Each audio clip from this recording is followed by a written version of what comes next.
Hello friend, good morning. जैसा कि हमने आपको कक्षा 11 केमिस्ट्री में अनुचुंबकी और प्रतिचुंबकी पदार्थों के विषय में बताया था, जैसा कि आपने पिछले वीडियो में सीख रखा था। यदि आपको नहीं समझ में आया तो पुनः हम एक क्वेश्चंस को लेकर के इस वीडियो में समझते हैं। इसके बाद हम अपना आगे बढ़ना प्रारंभ कर देंगे। तो चलिए देखते हैं। Cu plus Cu double plus ये प्रति चुंबकीय है और ये अनुचुंबकीय है। क्यों? Cu प्लस आयन प्रतिचुंबकीय है, जबकि Cu डबल प्लस आयन अनुचुंबकीय है। क्यों है? इसका मतलब हमें समझना होगा। तो इसके लिए हमने आपको बताया था, जब भी प्रतिचुंबकीय और अनुचुंबकीय की बात आएगी तो आप सर्वप्रथम क्या बनाएंगे? इलेक्ट्रॉनिक विन्यास को बनाएंगे।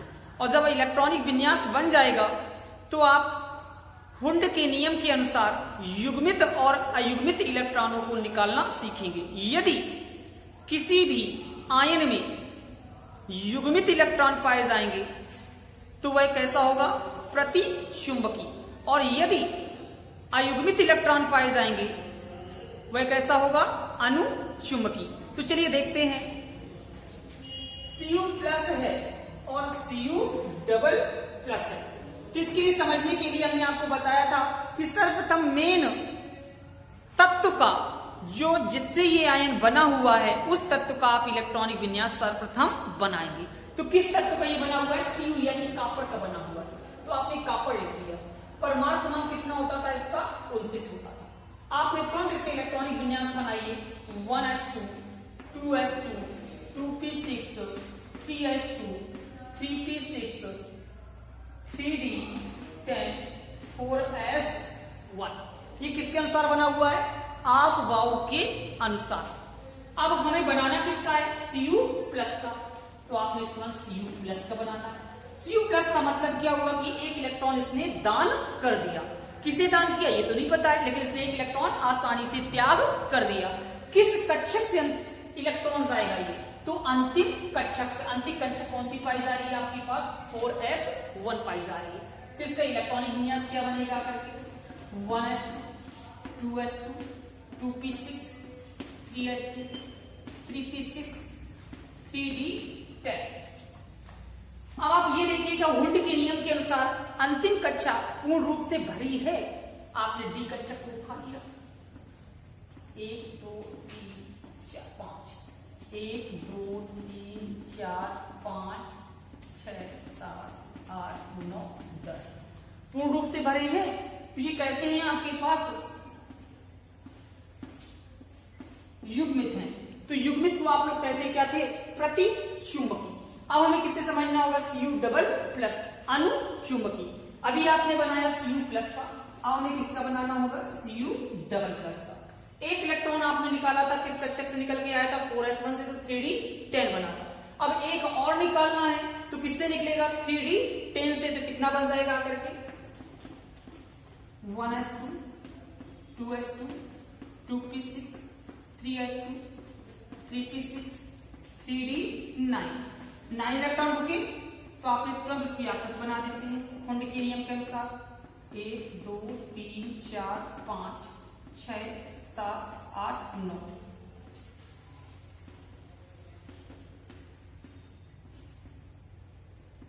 अयुग्मित इलेक्ट्रॉन कितने पाए गए आपके पास? एक ही तो आपके पास युग्मित नहीं है, सभी युग्मित हैं और अयुग्मित एक है। यदि इसमें अयुग्मित इलेक्ट्रॉन ना पाए जाते तो ये कैसा होता? प्रतिचुंबकीय। और यदि इसमें युग्मित अयुग्मित इलेक्ट्रॉन पाए जाएंगे तो कैसा होगा? अनुचुंबकीय। इस प्रकार आपने पिछले वीडियो में इसके विषय में सीखा था। इस वीडियो में भी हमने सीख लिया है। अब हम थोड़ा सा आगे बढ़ेंगे तो हमारे पास आ जाता है इलेक्ट्रॉन की तरंग प्रकृति। इलेक्ट्रॉन की तरंग प्रकृति।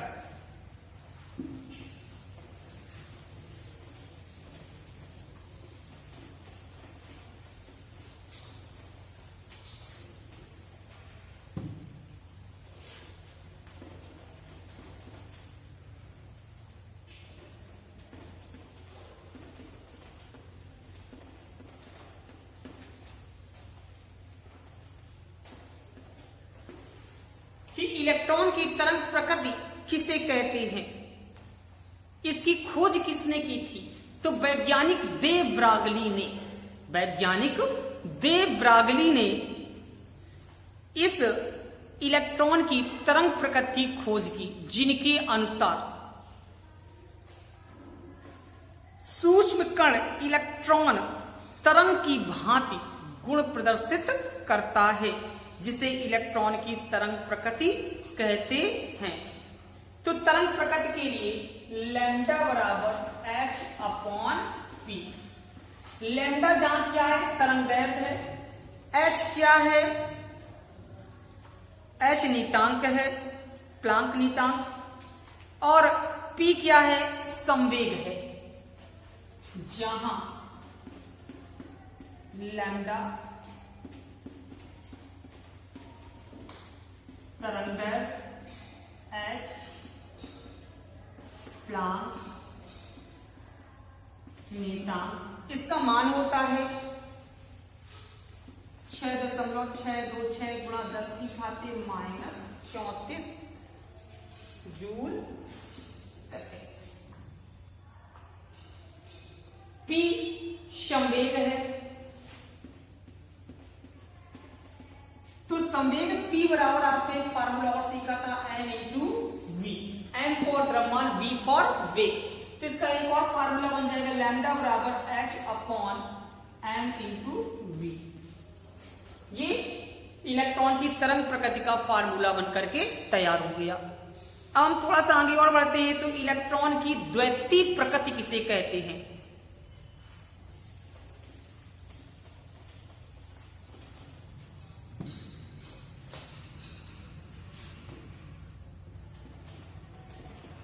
इलेक्ट्रॉन की द्वैतीय प्रकृति। इलेक्ट्रॉन की द्वैतीय प्रकृति क्या है?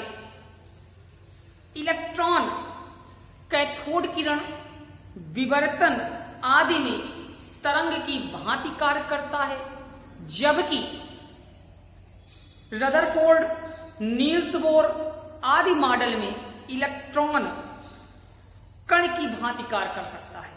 मतलब समझ में आया कि एक वही इलेक्ट्रॉन तरंग की भांति गुण दर्शाता है और वही इलेक्ट्रॉन एक कण की भांति दर्शाता है। तो दोहरी प्रकृति, दोहरे गुण होने के कारण इलेक्ट्रॉन को क्या कहते हैं? इलेक्ट्रॉन की द्वैतीय प्रकृति कहते हैं। फिर से समझ लेते हैं। इलेक्ट्रॉन कैथोड किरण, विवर्तन आदि में तरंग की भांति, और Sommerfeld model, Rutherford model, Niels Bohr परमाणु मॉडल आदि में इलेक्ट्रॉन कण की भांति गुण प्रदर्शित करता है। इस प्रकार इलेक्ट्रॉन की दोहरे गुण को इलेक्ट्रॉन की द्वैतीय प्रकृति कहते हैं। अब हम थोड़ा सा आगे और बढ़ेंगे तो हमारे पास आ जाता है हाइजेनबर्ग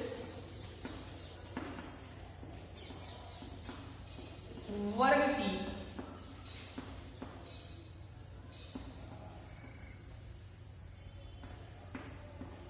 हाइजेनबर्ग की अनिश्चितता का सिद्धांत। हाइजेनबर्ग की अनिश्चितता का सिद्धांत। तो हाइजेनबर्ग वैज्ञानिक ने इस सिद्धांत को प्रस्तुत किया, जिनके अनुसार किसी गतिशील सूक्ष्म कण की स्थिति और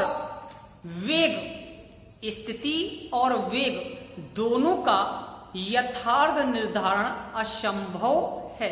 इसका मतलब जान लीजिएगा कि एक समय में केवल हम एक ही कार्य कर सकते हैं, दूसरे कार्य नहीं कर सकते हैं, जिसे हाइजेनबर्ग ने अनिश्चितता का सिद्धांत कहा, जिनके अनुसार delta x into delta p is less than equal to h upon 4π।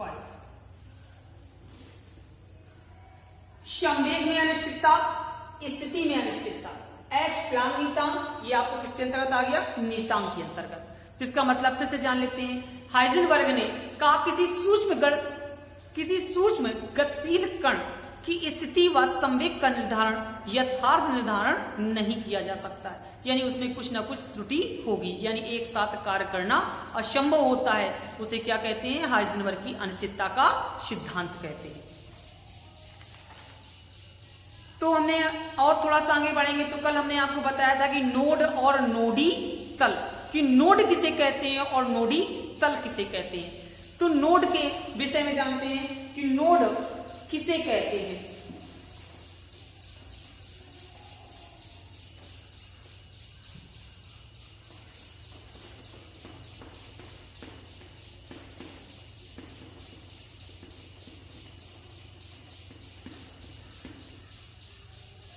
Node और नोडी तल, परमाणु ऑर्बिटल का वह क्षेत्र, परमाणु ऑर्बिटल का वह क्षेत्र जहां इलेक्ट्रॉन घनत्व शून्य होता है, परमाणु ऑर्बिटल का वह क्षेत्र जहां इलेक्ट्रॉन घनत्व शून्य होता है, अर्थात इलेक्ट्रॉन पाए जाने की प्रायिकता बहुत कम होती, यानी ना के समान होती है, उसे क्या कहते हैं? नोड कहते हैं। अब हम पुनः आगे बढ़ेंगे तो हमारे पास आ जाता है नोडी तल, कि नोडी तल किसे कहते हैं। तो नोडी तल परमाणु ऑर्बिटल में वह तल जिसमें इलेक्ट्रॉन घनत्व आवेश शून्य होता है, नोडी तल कहलाता है। जैसे एस पी डी एफ में नोडी तल होते कितने हैं?